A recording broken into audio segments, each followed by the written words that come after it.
이번 시간은 여러분요, 166쪽이죠. 문제풀이요. 6번 한번 보도록 하겠습니다. 여러분들 이제 문제를 강의를 하면서 이렇게 문제를 풀고 있는데요. 우리가 아무리 좋은 강의를요, 이론적으로 많이 들어도 그것이 문제에 어떻게 문제에 접목되는지 그걸 알지 못하면 사실은 그 강의는 기억이 별로 남지 않거든요. 그래서 여러분들이요, 물론 이제 문제풀이라고 하는 것은 나중에 이제 문제요, 한 5월 달에 문제풀이가 있지만 미리서 여러분들이 이 책에 나와 있는 문제만 보더라도 여러분들이 합격 점수를 맞는데, 즉 민법에서 70점 이상의 점수를 맞는데 전혀 지장이 없는 것이에요. 그래서 여러분들이 여기 있는 내용하고 그 다음에 문제풀이를 정확하게 여러분들이 한두 번, 두 번이나 또는 세 번 정도 숙지를 하셔가지고 강의를 들으시면 아마 고득점을 분명히 하실 거예요. 자, 6번 한번 보세요. 비영리 사단법인의 기관에 관한 설명으로 옳지 않은 것은 이렇게 되어 있죠. 1번 정관의 이사의 대표권 제한에 관한 규정이 있으면 등기가 되어 있지 않더라도 틀렸죠.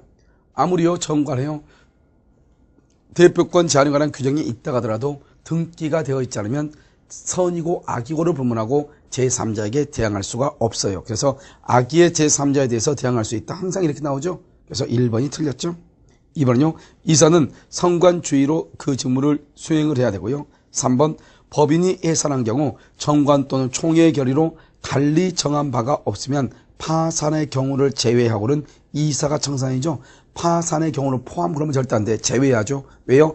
파산의 경우는 누가 관리한다? 파산 관제인이 사무를 담당하거든요. 4번은 감사는 법인의 재산 상황에 대해서 부정이 있음을 발견하면 총회, 이때 총회는 임시총회죠. 그래서 총회 또는 주무관청에 뭘 해야 돼? 보고를 해야 되고요. 5번은요. 정관에 다른 규정이 없는 경우 임의 예산은 총 4분의 얼마? 4분의 3. 정관의 변경은 총 4분의 얼마? 3분의 2 이렇게. 다른 정함이 없을 때. 물론 증감할 수는 있죠. 7번은요. 옳지 않은 것. 1번 임시이사는 법인의 대표기관으로 사원총회를 소집할 권한이 있다. 왜 그러냐? 임시이사는 본래의 이사와 동일한 권한이 있거든요. 그래서 본래의 이사도 뭘 할 수 있느냐? 그것은 임시총회를 소집할 수 있거든요. 그러니까 임시이사도 임시총회를 소집할 수가 있죠. 이번엔 이사가 여러 명이죠. 정관에 달리 정한 바가 없으면 이사는 법인 사무에 대해서 대표란 말이 나오죠. 대표 그러면 각자가 대표고요. 제 업무 집행이란 말이 나오면 이사의 과반수죠. 3번 이사가 없거나 결혼이 있어 소리가 생길 염려가 있을 때 법원은 이해관계인이나 검사의 청구에 의하여 임시이사를 뭘 한다? 선임하여야 한다. 이렇게 돼 있죠. 그래서 법원이요 임시이사를 선임하지 법원 거기 동그라미 하시고 거기에다가 주무관청 그러면 큰일 나. 알겠죠? 그 다음에 선임하여야 한다 이렇게 하지 할 수 있다 그러면 안 돼. 할 수 있다. 알겠죠? 4번은요. 이사는 법인에 대한 일방적 의사표시로 사임할 수 있고 이사의 결의나 관할관청의 승인이 있어야 된다 이렇게 되는데 일방적 의사표시로 사임할 수 없고 그랬는데요. 만약에요. 이사의 사임에 대해서 특별한 규정이 있거나 정관에 다른 규정이 없는 한 이것은 뭐를 못하냐면 뭐를 하냐. 이사가 사임할 때는 자기 자신의 일방적 의사표시에서 사임할 수 있고 그 다음에 권한이 있는 기관에 그것이 도달하게 되면 사임의 효력이 발생하는 것이고 왜? 상대방이 있는 의사표시니까요. 그런데 이사회 등이라든가 승낙이 있어야 될 필요는 없다 이런 말이죠. 그래서 일방적 의사표시로 사임할 수 있다 이렇게. 그래서 7번에 4번이 틀렸죠. 5번은요. 이사는 정관 또는 총회의 결의로 금지하지 아니한 사항에 안하여 타인으로 하여금 특정한 행위 그러면 정관이나 총회의 결의로 금지하지 아니한 사항에 안하여 타인으로 하여금 특정한 행위 특정한 이때 타인을 뭐라냐? 임의 대리인이라고 얘기하죠. 그래서 특정한 행위에 대해서만 대리하게 할 수 있는데 이것은 법인의 대리인이고 대표기관이 아니다. 이게 중요하죠. 그래서 8번은요. 1번 법인의 대표기관인 특별대리인, 청산인 등의 직무에 관한 행위로 타인에게 손해가 발생하면 법인의 불법행위가 성립하고 누구는 안 되냐? 감사라든가 법인의 대리인은 안 되죠. 임의대리인. 2번 행위의 외 형상 대표기관의 직무행위라고 인정될 수 있으면 개인의 사리를 도모하거나 또는 법령에 위배됐다고 할지라도 여전히 직무에 관한 행위에 해당한다. 이렇게. 그래서 2번이 틀렸죠. 3번 법인의 불법행위가 성립하는 경우 대표기관 개인은 자신의 손해배상 책임을 면하지 못하죠. 그래서 법인과 부진정 연대 책임 관계에 있다. 이런 말이고. 4번은요.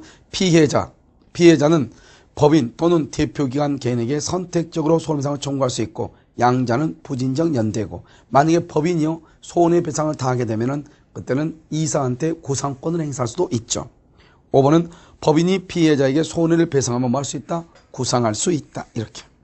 자, 9번은요. 옳은 것은 이렇게 되죠. 9번. 1번요. 법인의 불법행위 능력에 관한 규정은 법인 아닌 사단에도 유초 적용되죠. 그래서 법인 아닌 사단은요. 능력에 관한 것, 권리 능력에 관한 것은 그건 적용되지 않지만 그 외의 것은 다 유초 적용되는 것이고. 2번은요. 법인이 대표자의 선임과 감독에 과실이 없음을 증명을 하죠. 그렇다 하더라도 법인의 불법행위 책임이 면제되는 것은 아니에요. 왜냐? 법인의 불법행위 책임은 사용자 책임하고 달리 그것은 무과실 책임이거든요. 법인이 잘못이 없다 하더라도 책임을 져야 되는 것이다. 이런 말이고. 3번은요. 대표기관이 법인의 목적 범위 외의 행위, 목적 범위 외의 행위로 인해서 타인에게 손해를 가죠. 그럼 목적 범위 외 그러면요. 법인은 책임을 지잖아요. 그래서 법인의 불법행위가 성립하지 않기 때문에요. 이때는요. 그 의결에 찬성한 사원이나 그다음에 이사 기타 대표자가 연대하여 책임을 지는 것이죠. 그래서 사원이 책임을 진다. 이렇게 3번 틀렸죠. 4번은요. 법인 아닌 사단의 대표자의 행위가 직무에 해당하지 아니함을 피해자가 누구죠? 상대방이요.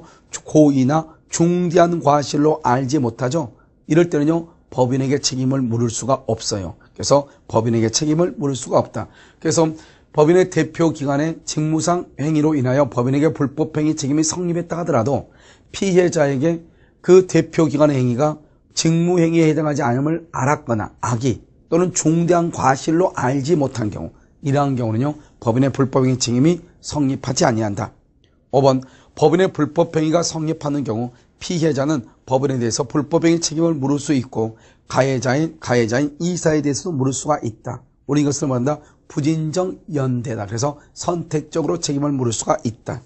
그래서 5번도 틀렸죠. 자, 그다음에 10번은요. 재단법인에 관한 설명으로 옳은 것을 모두 고른 것은 이렇게 되어 있죠. 자, 기억은요. 법인의 대표자가 법인의 채무를 부담하는 계약을 할 때 주무관청의 인가를 받도록 정관에 규정되어 있으면 이는 법인의 권리 능력을 많은 것이다. 제한하는 것이다. 이렇게 되어 있죠. 여러분 이건 지금 뭐예요?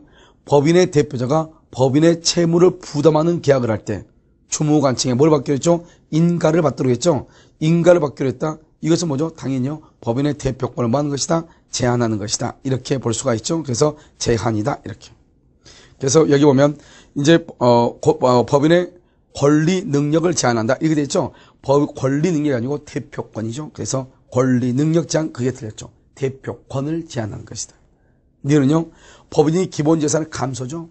또는요. 편입 기본재산 감소는 처분이죠. 또는요. 편입이죠. 증가죠. 그럴 때는 다 주무관청의 허가를 받아야 된다. 그래서 기본재산을 증가시킬 때도 허가가 필요하다. 이것은요. 유언으로 재단법인을 설립하기 위해 지명채권을 출연하는 경우 그 채권이 법인에게 기속되는 시기는 유언으로서 효력이 발생할 때. 언제요? 유언자가 사망할 때다. 그 다음에 니은요. 법인 설립을 위한 출연행위는 상대방 있는 단독행위다 그랬는데 법인 재단법인 설립은요. 상대방 없는이죠. 상대방 없는 단독행위다. 자, 그다음 미음은요. 유언으로 재단법인을 설립하기 위해 특정 부동산을 출연하는 경우 제3자에 대한 관계에서 그 부동산이 법인에게 기속되는 시기는 법인 명의로 뭘 해야 돼? 등기를 해야 된다. 그래서 이 제3자가 없으면 법인이 설립할 때, 유언, 증의로 하면 설립할 때, 또는 유언으로 의하면 유언자가 사망할 때 법인의 소유가 되지만 제3자와 관계에서는 어떻게 해야 된다? 법인 앞으로 등기를 해야만 법인이 제3자에게 말 수 있다? 대항할 수 있다? 이런 말이죠. 그래서 5번이 정답이죠. 자, 그다음에 11번은요. 옳지 않는 것이죠. 1번. 사단법인의 설립행위는 사단법인이죠. 그건 사단법인은 뭐냐면 그것은 합동행위죠. 합동행위. 사단법인이요. 재단법인은 단독행위고요. 그래서 사단법인의 설립행위는 상대방 없는 단독 틀렸죠. 왜 상대방 없는 단독이냐? 그것은 재단법인 설립행위가 돼야 되는 거죠. 요식행위 그것은 맞죠. 2번. 사단법인 정관에 대해 사원총회 결의로 그 규범적인 의미의 내용을 확정했다. 이러면 사단법인의 정관은 자치법규예요. 자치법규니까 이것을 해석을 할 때는 법 해석의 원칙, 즉 객관적으로 해석을 해야 된단 말이죠. 따라서요. 사원총회 결의로 해석을 하거나 다수 결의에 의해서 해석할 수는 없다. 이런 말이죠. 그래서 법원을 구성하는 효력이 없다. 이렇게 사원총회 결의로 안 된다. 이 말이죠. 자, 이것은요. 재단법인 설립자가 부동산을 출연하고 법인 설립 등기를 마쳤으나 그 부동산이 법인 명의로 등기되게 되기 전에 설립자가 제3자에게 양도했죠.